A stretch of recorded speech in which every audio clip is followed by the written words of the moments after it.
Ranger Suarez continues to absolutely dazzle on the mound, pitching like one of the best pitchers in all of Major League Baseball and forcing the Phillies to look at a situation a little bit differently. While it does feel like the conversations have stemmed in Suarez making his way out the door in his upcoming free agency, I'm here to put an end to that. That our thought process needs to stop. He cannot leave Philadelphia this offseason, and this is exactly why. I'm going to dive into all of it in this video here, but first just want to highlight just exactly how good Ranger Suarez is. That I think in all these conversations of how good Andrew Painter could be, what could Mick Abel be, what is this guy going to be in 3 years from now, look at what is happening on the field. And to dive into what all that is with Ranger Suarez here, we're talking about since May 10th. Let's read through that his run of starts here.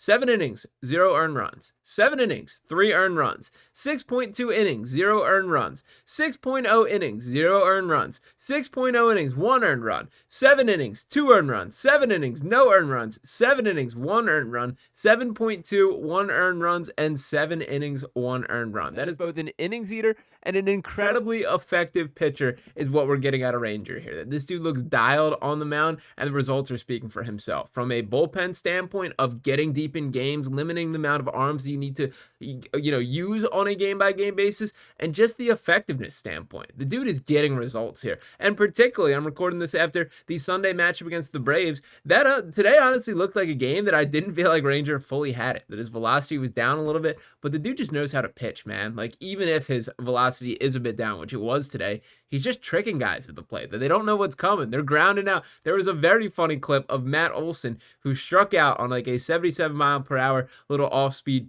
pitch that kind of cut inside, and you can just see him mouthing effing unbelievable. And then the camera cuts to Ranger as he's walking off the field, and he's just laughing. Like, he's just laughing, having a good time. And that's just who Ranger Suarez is. And to highlight a little bit more of just how good he's been, that the best ERA in the majors since May 10th, which is that stretch of starts that I just showed, in all of Major League Baseball among healthy players, number 1, Ranger Suarez with a 1.19 ERA. By the way, number 2 on this list, our very own Zack Wheeler at 1.5 ERA there, and Paul Skeens coming in at number 3. Not a bad pitcher there either. Now, to highlight what Ranger has brought to the table from a season-long perspective, did want to pull this up here, that he's started 10 games, allowed 4 home runs, struck out 59, 51 hits allowed. That is 7.1 hits per 9 innings, a 2.08 ERA, a 1.031 whip there. Just 29 years old, and the biggest problem that is coming to the surface here is what is he going to make this summer?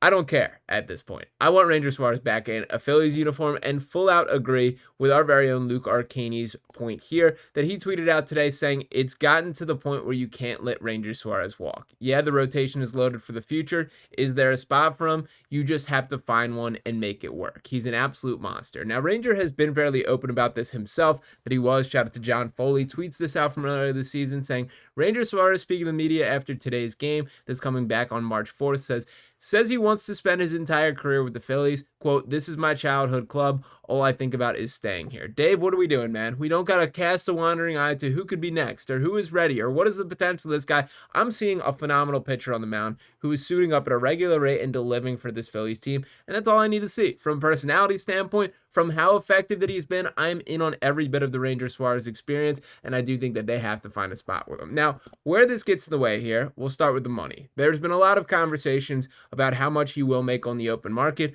I sort of think unfairly he gets labeled as injury prone, which I just don't think is that true. That yes, he's had a couple issues pop up. Yes, he's missed some time. The back injuries that he dealt with last year, that he missed some time at the start of this season. But I do think when looking at like the overall sample size or what is the average for a major league player in today's modern baseball, it's nothing out of the norm for how much that Ranger does miss. And I will take that if the guy is himself when he's on the field, and that has been the case. Now we got this article from Yahoo Sports, which writes, Suarez is currently on a 1-year, $8.8 million deal in his final year of arbitration.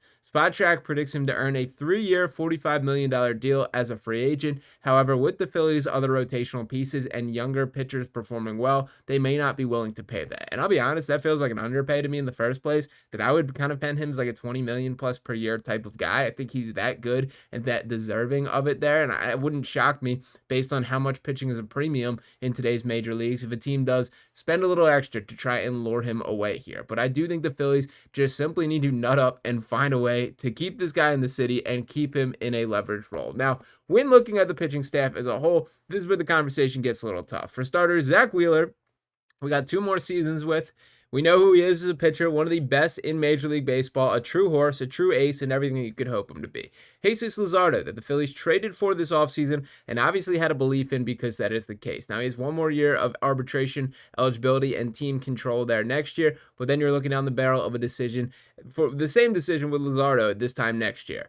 Christopher Sanchez, another guy that I think just goes underrated in how talented and good that he truly is. He's back to looking like himself on the mound, and he's locked up for a couple seasons. He is under contract. Ranger Suarez, the man of the hour, which we will circle back to. Aaron Nola is a guy who's under contract heavily for the next several seasons. He's not going anywhere anytime soon, and if we're being honest with ourselves, that is the contract that we're going to look ourselves in there and think that might not age exactly correctly. He's eaten a ton of innings for this Phillies team, and I do wonder if his arm's catching up to him a little bit. Now, he's been out for an extended period of time, dealt with both an ankle and a rib issue that has kept him sidelined. It does seem like things are starting to get encouraging for when his return could be. Have gotten some positive news about Bryce Harper starting to target a return as well. So the Phillies moving a step in the right direction as far as getting closer to full health. But for Nola specifically, I do need to see it. Like, I need to see him bounce back and look like the guy who has been at his best. And even when Nola is at his best, he still does tend to have that inning here or there that he just slips up. And he is vulnerable to letting up home runs and long shots there. So we'll see on the Aaron Nola conversation, but the bottom line is that the decision has been made, that the organization did pay him. He is going to be here. And I think if we're being honest with ourselves, that's not going to be the most movable contract. That if we're talking about this crunch for pitching right now, which is the whole topic of this video, I don't think Nola is a guy that you can kind of slide out the way. Is there a team that could talk themselves into him? Possibly, that he's been good, but Nola is in that weird stage of he's not quite a number one guy. He's not an ace. That's very clearly Zack Wheeler on this team, but he's right in that same mix and certainly paid one. So a little bit of a difficult conversation here. Now, the Andrew Painter conversation, and I'll include Mick Abel in this as well, is where things get difficult. Because realistically, you're basically looking at three guys for sure that you're committed to, plus Luzardo, who, again, I can't imagine that the Phillies would trade for without having the belief and expectation that they do give him a long-term contract. And for what it's worth, Luzardo has been pretty solid for this team. That I've been impressed with what I've seen. He's pretty gutsy. He's got good stuff, and I'm in on the Luzardo experience here. So I get trying to keep him around. I just think it would be very short-sighted if you're to move on from Ranger Suarez for a dude that we've never seen pitch at the major league level yet. Andrew Painter might be great. He ultimately might be great. He might be everything the organization hopes for and more. But do we know that? We absolutely do not. I do think it's premature to be moving on and 100% committing to that as the plan by letting a guy like Ranger Suarez walk out of the organization. To me, I just think it's bad baseball practice. If you're going to have a guy who's very clearly a good player, just leave for free. I'm not saying I would trade Ranger Suarez, and I've kind of brought that up before for these same calculations, that I do think if Dave Dombrowski there, bringing in the Sixers brain from a trade perspective, but if Dave Dombrowski is evaluating things and saying it's unlikely that we keep this guy, does it make sense to move him ahead of the deadline for a player that's going to be useful to this Phillies team? I get the logic there, but I just think Ranger Suarez is too good for all of this. I bring this all up to say, Dave Dombrowski, let's not overcomplicate things. Ranger Suarez is a very good baseball player, a very good pitcher, and a very key part of this Phillies team.